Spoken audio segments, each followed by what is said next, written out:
All right, hello, my fellow Ramblites. This is the Rambler. Today, we're going to be talking about the Justice League and Justice League Unlimited series. Before we get into this, please like and subscribe to my videos so I can get out of poverty and start fucking bad big booty bitches. And also get as much money as I can to support my family. And the only way I can do that is if I get enough likes and subscribers to start making more professional videos. Even though personally I love my videos, I also know that some people might consider them low effort. So if that is the case, please like and subscribe so I can get more money and start making better videos for you guys. All right, guys, today we're going to be talking about, like I said, Justice League Unlimited, and also the regular Justice League series. Personally, this is probably one of the best cartoon shows of all time. It has very adult themes, has very good moral lessons that the average kid and the average adult can relate to. However, even though it's almost damn near perfect, it is not perfect. As you know, majority of things are not perfect. I would say about 99% of something you're going to comes into your life is not going to be perfect. So we're going to be talking about the cons, the faults, basically certain things I feel like that came short in the Justice League series, the animated series. Well, first of all, let's start off with the big one. The big boy in blue, Superman. I was on Reddit the other day and somebody made a good point. They were basically bringing up the fact that Superman doesn't have this happy-go-lucky, type of, friendly vibe that he has mainly in the Superman animated series.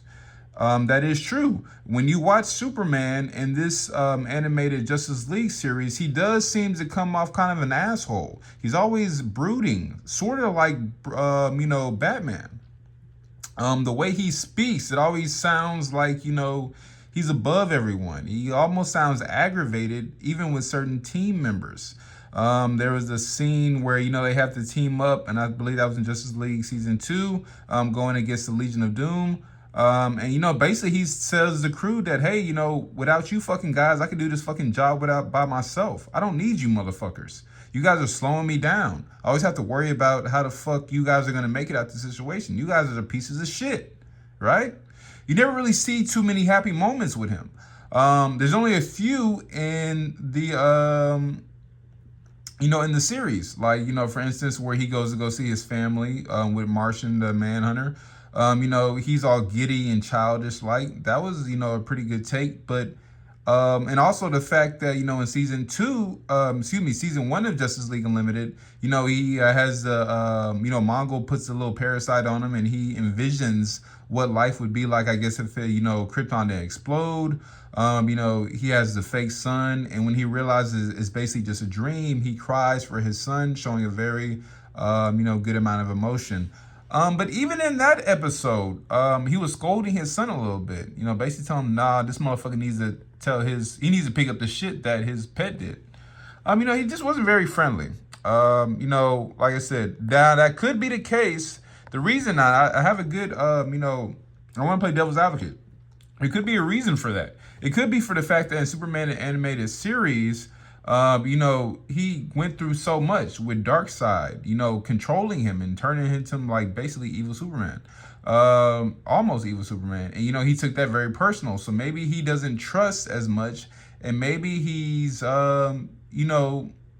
said, fuck all that friendly shit. I ain't got time for that. All right, so we got that out of the way. And now let's talk about certain side characters that don't really appear.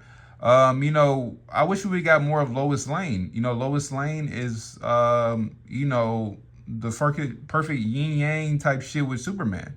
She doesn't really appear that much in this series. The same as Alfred. He is the famous butler of Bruce Wayne.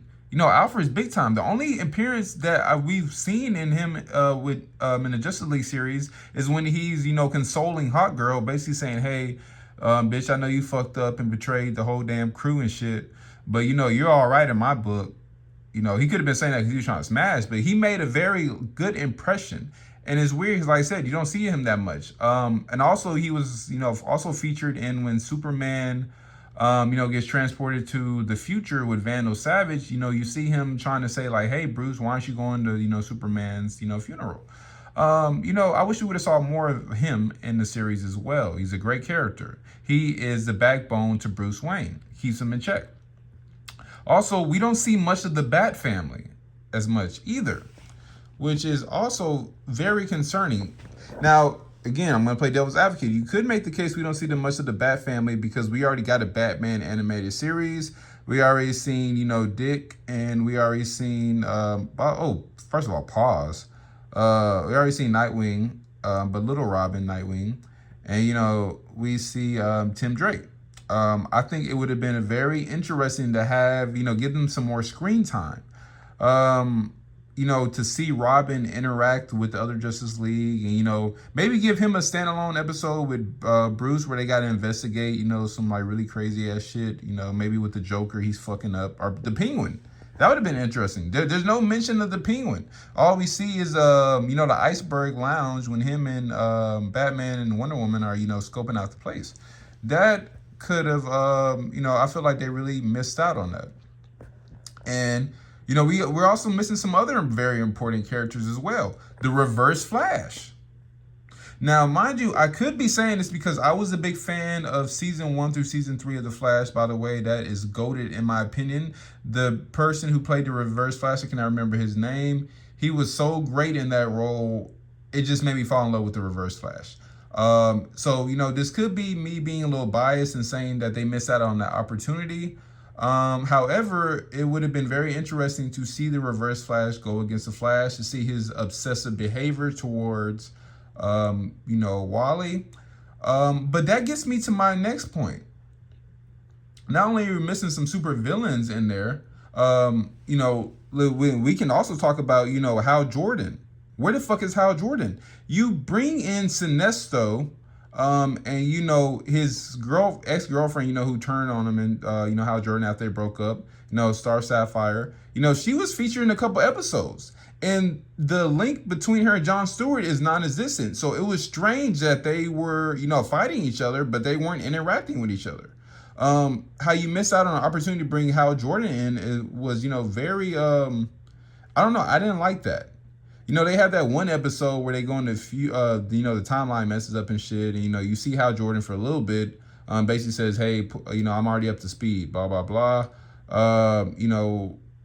But it wasn't good enough. How do you not have Hal Jordan in there? He's like the OG of, the Green Lanterns. They had Kyle Rayner in the Justice League Unlimited, in the Superman animated series, but they don't even show him in there. It's just, Jon Stewart, which I was a big fan of, don't get me wrong. But, I feel like they missed out on an opportunity with that. No Barry Allen. Some fans have said the reason why he wasn't included was because Barry Allen was already dead in the comics. But what I think would have been interesting was if, you still would have showed him and also Jay Garrick. You were missing out on the Bat family and also the Flash family. Barry and Iris, they hit different, right? It would have been very interesting to see Barry and Iris, Iris coming around every once in a while doing the news reporting. That would have been cool. Also with Jimmy too. We don't get any of that. So that was kind of disappointing when I'm doing a rewatch of all these characters they missed out on. Like I said, amazing series, but I feel like they definitely missed out. Also, when it comes down to the storylines were great, but they could have been a tad bit better. And again, I could be biased because I saw what I saw with Young Justice, where Roy gets kidnapped by Lex Luthor and is basically a fucking clone who fucking betrays the team at the end of season 1. That was fucking badass. I can't fucking deny that. So again, I might be biased, but there was no extra sneakiness by the the supervillains. It would have been very interesting to have a superhero being controlled by a supervillain, and at the end of one of the seasons, you find out he betrays him. Not even that, it would have been even more interesting to have more complex stories. Maybe one of the superheroes was in the Justice League from season 1 through season 2, comes to find out that actually he's been working with Lex Luthor the whole time. You know, that could have worked with Captain Adam. They kind of did that. You know, he betrayed his team after like listening to the government. But like I said, you know, still that wasn't good enough. And also, you know, the Thin Guardian, you know, betrayal with Hawk Girl, that was cool. But it would have been very cool, you know, she would have stayed evil. She just would have left and, you know, just went against the Justice League after that. I know that's asking for too much because it is a cartoon show. I get that, but, you know, I think that would have been very great. I think that we missed out on the opportunity. Um, what else? What else, guys? Let me think. Um, yeah, I mean, I guess that's mainly the faults. You know, in Justice League. Um, you know, overall, you know, it was, oh, also, shit, I can't believe I forgot this, guys. Also, there is the chance they missed out, you know, showing a bromance. There's plenty of opportunities to do bromances. You know, the Flash and maybe John Stewart, the Flash and Green, the Martian Manhunter. Um, you know, Hot Girl and, you know, Green Lantern, that was an awesome love story, and so was, you know, Bruce and Diana. But, you know, they should have had a bromance, and we didn't get that. You know, Batman and Superman should have had more, you know, emotional moments. They were there, but you know, they would just pass over them too much. Um, you know, they really missed out on an opportunity. Um, but I mean, like I said, overall, the show was amazing. It's just that those are like a few of the faults. Um, like I said, maybe more complex adult story themes, which there were plenty of there already, you know, there in the series, but you know, it could have just, you know, put it over the top, right? So yeah, you know, I mean, still amazing series, but you know, at the end of the day, nothing's perfect. So I just wanted to make this video, guys. All right, I'm gonna see y'all next time.